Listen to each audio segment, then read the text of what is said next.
Welcome to Study Faith with AI, where we use the power of AI to help you explore the Church of Jesus Christ of Latter-day Saints. I'm Meg Jensen. And I'm Paul Carter. And we're Google AIs. Whether you're a lifelong member or just starting to learn about the church, we're here to dive deep into its history, beliefs, and culture.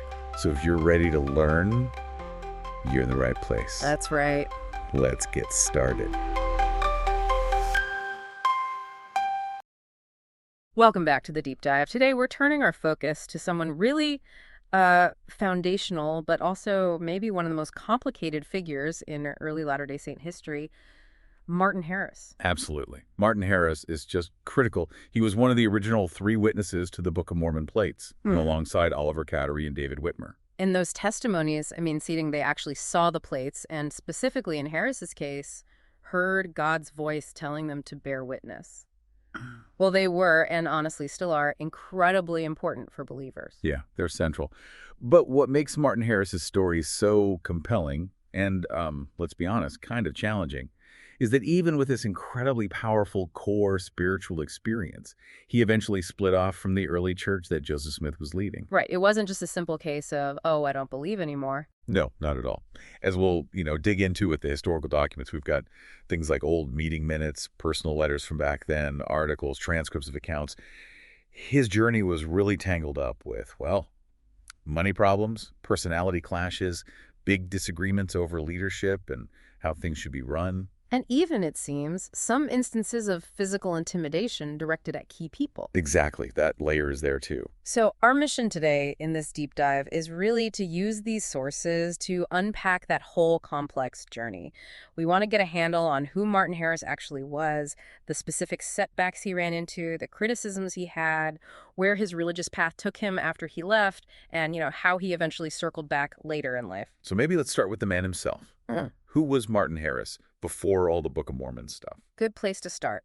What do the sources tell us? Well, they paint a picture of a pretty significant guy in the Palmyra, New York area. A relatively wealthy farmer, actually quite a bit older than Joseph Smith. Martin was in his 40s when they first really connected. Okay, so he wasn't some young, impressionable kid. He was established, had life experience. Precisely. People at the time described him as a man of honor, known for being honest, hardworking, pretty shrewd in business. He held some minor local offices like overseer of highways, owned a good chunk of land, maybe 600 acres.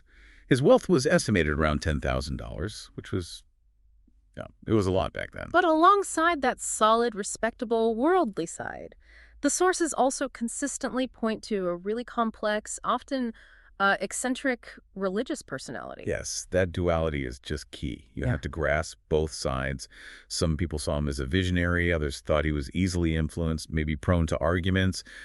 Some local clergy apparently even called him a fanatic. And he had his own unique religious ideas even before meeting Joseph. Yeah, he claimed he'd received divine inspiration way back around 1818, telling him not to join any of the churches around. And he apparently really wrestled with the idea of the Trinity. Right. There are those memorable anecdotes, like the one where he supposedly told someone he had more proof to prove 9 persons in the Trinity than you have of 3.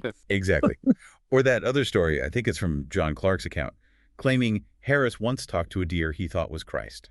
Now, whether those stories are literally true or not. Right, their accuracy is debated, but they definitely show how people perceived his religious intensity, his kind of unconventional thinking. He also seemed convinced he had special spiritual insight, sometimes saying he'd been shown 10 times more than other people. And we can't really talk about this early period without mentioning his first wife, Lucy Harris. Their relationship seems pretty central to the early drama. Oh, absolutely. The sources describe Lucy as, well, peculiar. Often jealous, suspicious, argumentative. One source even says she was high on combativeness. And there was definitely a rivalry there when it came to Joseph Smith and the plates. She actively tried to undermine Martin's support right from the start. Okay, so you have this complex guy, successful farmer, respected in some ways, but also religiously intense and eccentric, with a difficult marriage, and he gets involved with the Smiths and the Book of Mormon story. How did that connection even begin? Well, he got pretty close to the Smith family about a year or so before the plates were actually announced. Some sources even hint he might have been part of an informal group, maybe called the Gold Bible Company, interested in looking for treasure. But when he first heard about Joseph having plates, he wasn't immediately sold, was he? Oh, no, far from it. Initially, he kind of brushed it off, thinking it was just those money diggers finding, like, an old brass kettle. That's the quote. But something made him look closer? Yeah, he decided to do his own investigation, basically. A sort of independent verification. What did that involve, according to the records? Well, he went over to the Smith home when Joseph wasn't there, and he interviewed Emma, Joseph's wife, about the plates. Then he apparently talked to other family members, one by one, getting their stories. And they all lined up. Pretty much, yeah, similar accounts. Later, he spoke directly with Joseph, who confirmed the details.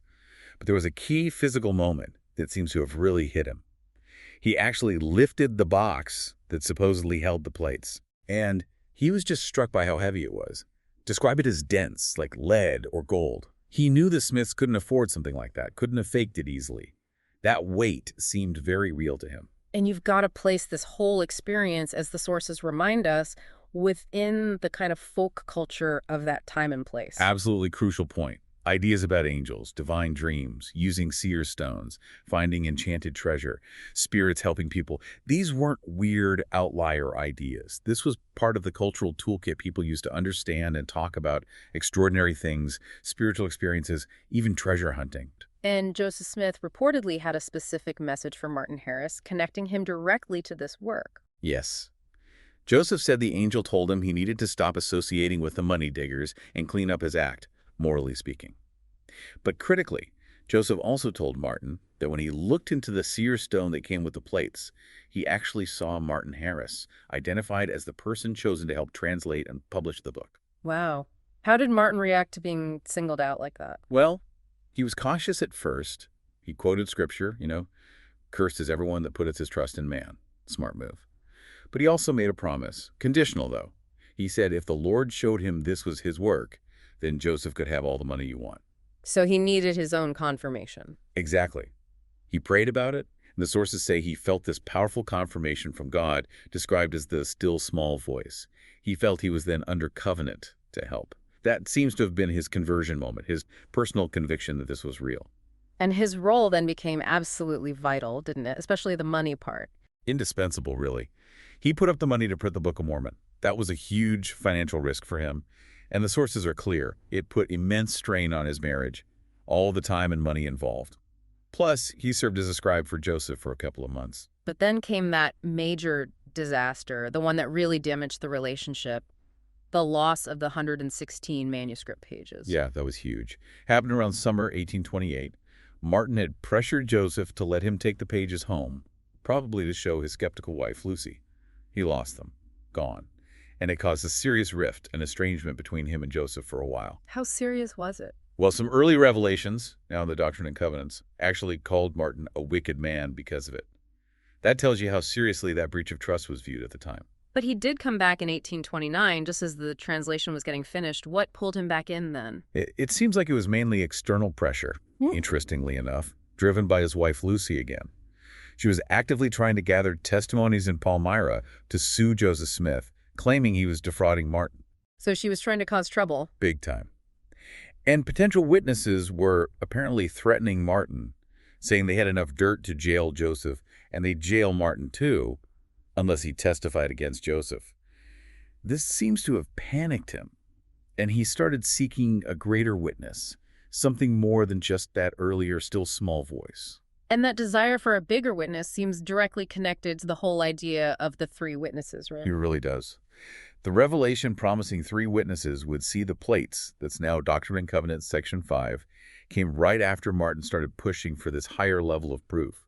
Some sources suggest the timing might even have been influenced by the legal situation, needing multiple witnesses for important matters. And later, when he talked about his witnessing experience, he made a distinction that caused some debate. Yes, he consistently said he saw the plates in vision, not with his natural eyes. He stuck to that description his whole life. It became, a point of discussion and criticism, especially for people outside the faith. Okay, so the church gets organized April 6th, 1830, the very day he's baptized, and he's initially very involved, right? Oh, yeah, very active. He travels out to Kirtland, Ohio, gets there in March 1831. And the sources, like local newspapers, report him being quite vocal, maybe even a bit flippant sometimes, talking about the plates and Joseph Smith in public places, like hotel bar rooms. He seemed totally convinced. Absolutely. believed everything he said was straight from the Spirit.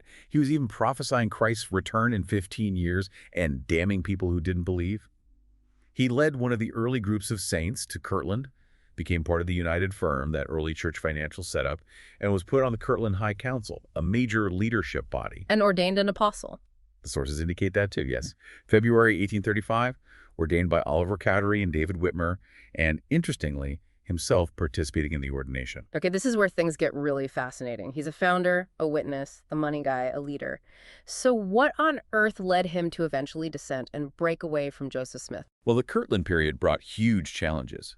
Building the Kirtland Temple, the house of the Lord, created massive debt, both for the church and individuals. That financial pressure was a really big deal. And that feeds right into the failure of the Kirtland Safety Society, the bank. Exactly. The sources are pretty clear. The stress from that bank collapsing, the debts piling up, it caused a major rift. It led some people, including Joseph Smith's closest allies, like the other witnesses, to start questioning his leadership. It wasn't just about money anymore. The discontent kind of spread, escalated into questioning his religious authority, his prophetic guidance. So the bank failure wasn't just, oops, we lost money. It actually eroded spiritual trust. The sources strongly suggest that's what happened for a lot of folks. I mean, think about it. They'd put their trust and their money into something started and pushed by their prophet. When it crashed so badly, it raised that awful question. If he couldn't get guidance right on temporal things, could you trust him on spiritual things? Were there other factors in the failure? Oh, yeah. Sources mention things like a national economic downturn, maybe some corrupt clerks inside the bank. And it's noted Joseph Smith himself lost the most and seemed honest in the records. But the outcome was devastating for trust. It created this environment where confidence in his leadership just plummeted for many, including Martin Harris. It was a huge factor in his split with Joseph Smith and Sidney Rigdon. And did Martin voice specific criticisms of Joseph around this time? He did. One source talks about a visit he made back to Palmyra later in this period, and he was apparently quite harsh. Reportedly called Joseph Smith a complete wretch and said he had no confidence in him or Rigdon. Strong words. And he didn't just criticize privately. He actually joined up with other dissenters in Kirtland. Yes. By January 1838, he was clearly aligned with a group of other prominent people who were unhappy. Figures like Warren Parrish, who had been Joseph's secretary, Joseph Cole, Luke Johnson, John Boynton. They actually incorporated their own church group, calling it the Church of Christ. Harking back to the original name. Exactly. And Martin served as a trustee for that group. And this dissenting group, they were still using the Kirtland Temple, even though they disagreed with Joseph's leadership. That's what the sources indicate, yeah. They continued to worship there. And it was apparently during this time, while associating with the dissenters, that Martin is recorded repeating his testimony, saying again, he saw the plates in vision. Okay, so looking back at Martin Harris's sharp criticisms, calling Joseph a wretch, losing all confidence, they really fit into this incredibly turbulent storm of leadership crisis, financial collapse, nasty personal accusations, and even, for some, these physical threats swirling among the top leaders. Absolutely. And his specific criticisms, like saying the church needed to ditch the name Latter-day Saints, calling it fictitious, and go back to being the Church of Christ, back to their first love, that really echoes the feelings of other dissenters who felt the church, under Joseph's evolving leadership and new practices, had lost its way from its simpler beginnings. So after this definitive break, Martin Harris's religious path becomes, as one source puts it, kind of all over the place. That's a pretty good description, yeah. Yeah. It definitely wasn't a straight line. He actually did come back to the main church body, briefly. Sources show he was accepted back in July 1840. He's listed in a high priest quorum in 1841, and he even got rebaptized in November 1842 during a big religious reformation effort in the church. But that didn't stick. No, not for long. Soon after that, by 1842 or 43, he's associating with other movements again. He apparently followed Mother Ann Lee and the Shakers for a bit, believing in their spirit messages. Then he got linked to this strange publication in 1843 called The Divine Roll. The Divine Roll. Yeah, and unbelievably, it referred to him, Martin Harris, as the messenger of the covenant and said he was sent forth to do the work of Elijah. Pretty wild stuff. Then later, in 1851, back in Kirtland, he acted as a witness for a guy named Francis Gladden Bishop who claimed he had sacred relics.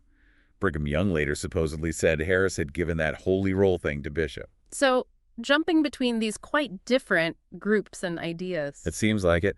But interestingly, even while exploring these other things, He apparently kept ties with that original dissenting Church of Christ group that stayed behind in Kirtland. The one he helped incorporate. That's the one. He stayed connected with them. By 1858, they were using both the Bible and the Book of Mormon as their scriptures. He even performed a baptism for them in 1857 that got reported in the local newspaper. He also had a short and apparently stormy involvement with William Smith, Joseph's brother, when William tried to set himself up as a prophet in Kirtland. One source says Martin eventually drove William out and damned him to hell. So, yeah, volatile. This whole period sounds like he was just constantly searching for something. That's exactly what the sources suggest. It seems like those intense early experiences with Joseph, the translation, that whole millenarian worldview, that was the absolute pinnacle for him religiously. And all these later ventures seem kind of fleeting, maybe attempts to somehow recreate that original feeling, that worldview he'd lost connection with in the main church. Meanwhile, his second wife, Caroline, and their kids had moved out to Utah in 1857. But Martin stayed behind in Kirtland alone for about 12 years. What was his life like then? Yeah, from about 1857 to 1869, he was alone in Kirtland. And the sources paint a pretty bleak picture, honestly.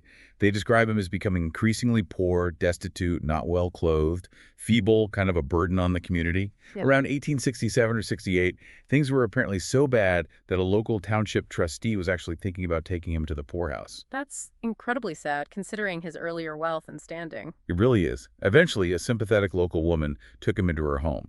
Reports say he was willing to work, but just physically too frail by then. But he still had the Kirtland Temple nearby.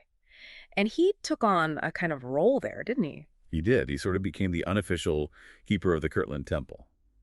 While he was living there alone, he would give tours to visitors, including Latter-day Saints who were passing through Kirtland. What were those tours like? Apparently, he would absolutely bear his testimony of the Book of Mormon. He held on to that.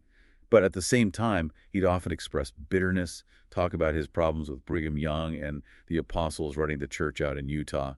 So a mix of testimony and grievance.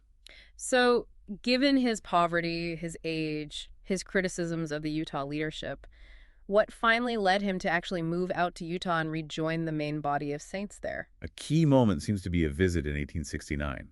A man named William Homer came to see him. Homer's ancestor had actually been converted years before when Martin Harris gave him a Book of Mormon. Wow, a connection from way back. Yeah. And Homer's visit apparently really softened Martin's heart. Homer emphasized that his family in Utah loved him, missed him, wanted him to come visit. Martin was hesitant. He said he didn't have money, and he was pretty skeptical that Brigham Young would actually help him get there. He apparently only agreed at first if it could be a round trip. He wanted an escape route. Seems like it. But then his son, Martin Harris Jr., who was in Utah, wrote to Brigham Young explaining the situation. And then Edward Stevenson, a prominent church leader, visited Martin in February 1870, found him open to the idea, and Stevenson went back to Utah and started fundraising to pay for Martin's trip west. And he finally went. What was it like when he arrived in Utah in August 1870? By all accounts, it was just overwhelming for him. He came by train, which was new, and he was reportedly just stunned by the sheer size and scale of the church community in Utah, all the development. He apparently felt like he'd fallen way behind, missed out on so much. But there's one really specific, powerful moment that's recorded, isn't there? Yes, it's quite moving. He was taken on a carriage ride up along the mountainside overlooking the Salt Lake Valley. And seeing the city laid out, seeing the large population of saints gathered there, he was apparently just overcome with emotion and exclaimed, "Who would have thought the Book of Mormon could do all this?" That's an incredible thing for him to say after everything. What did that moment signify for him, do you think? Well, sources suggest that in that moment, seeing the tangible results the community built, he felt he was seeing the fulfillment of a patriarchal blessing he'd received way back in 1835. That blessing had said his testimony of the Book of Mormon would help convert thousands. Seeing all those people, the city they built, it seemed to validate the reality and the impact of the Book of Mormon in a way that maybe transcended all the conflicts he'd had with the leaders or the institution over the years. That core witness, the book itself, seemed powerfully confirmed for him right then. So after decades away, after all the criticism and wandering, he did come back fully in the end. Yes, he was rebaptized into the church at age 87, later in 1870.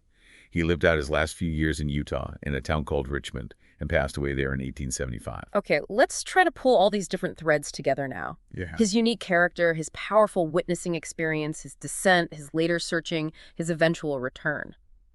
What does Martin Harris's whole story teach us today, especially about the early church and maybe Joseph Smith's leadership? Well, the sources really give us an unvarnished look, don't they? You see Yeah. the immense pressures inside that early church movement. You see the real-world impact of things like the Kirtland Bank failure, how it wasn't just about money, it triggered deep spiritual crises and divisions. Yeah, It shows Joseph Smith's leadership faced real severe challenges.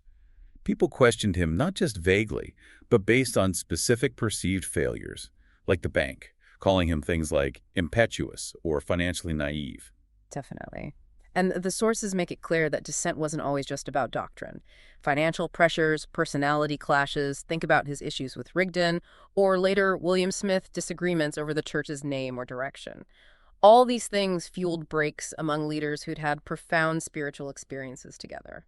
So it wasn't always a clean break over theology. Often it wasn't. Martin's story really highlights how difficult it must have been for individuals to navigate their own powerful spiritual convictions alongside the realities of a growing, changing institution with very human leaders and inevitably conflicts. So bringing it forward to today, what are the key takeaways for people listening now from Martin Harris's journey? His descent, his unwavering testimony, his complex path, his return. I think one huge takeaway is that it's actually possible to have a genuinely powerful, life-changing spiritual witness, like seeing an angel handling sacred plates, and still struggle significantly with the church as an organization, or with its leaders, or with its direction at certain points. The personal testimony and the institutional relationship aren't always perfectly in sync. Exactly. They can be in tension. And his story shows that difficulties or even breaking away can stem from a really complex mix of things. It might be finances, personal conflicts, policy disagreements, or just perceiving human flaws in leaders. It's not always about losing faith in the foundational events. And critically, he shows you can hold on to a core testimony like his unwavering belief in the Book of Mormon's divine origin, even while being estranged from the main church body that claims that testimony as its foundation. That's a powerful point. His testimony of the Book of Mormon seemed independent in a way from his relationship with the institution at various times. And lastly, maybe there's a message of hope in his return. Late in life, but he came back. I think so. It highlights the enduring pull of those foundational experiences, and also the importance of connection family, community outreach, like with William Homer and Edward Stevenson, in potentially bridging those gaps, even after decades of separation and difficulty. It suggests reconciliation is possible. It really is a life that defies easy labels. Deep faith, profound experiences, but also wandering, questioning. Practical businessman, visionary mystic, foundational witness, outspoken dissenter. Absolutely. Martin Harris's story, as we've seen through these sources, is just undeniably complex. He was clearly a man of intense conviction, driven by what he felt was the spirit, even when it led him down paths that diverged sharply from the main road. Yet through all of it, the breaks, the criticisms, the joining with other groups, that one thing remained constant. His testimony of the Book of Mormon, the angel, the plates. He saw it, he said he handled it, he knew it was true, and he testified of it right up to the end. His life is a stark reminder that faith journeys, even for those who were there at the very beginning, aren't always linear or straightforward. They can be messy, full of ups, downs, conflicts, unexpected turns. So, maybe a final thought to leave everyone with. Martin Harris's story kind of forces you to ask, how do you personally reconcile powerful, foundational spiritual experiences with the undeniable human challenges, the conflicts, the imperfections that you might encounter within any human organization, including a church?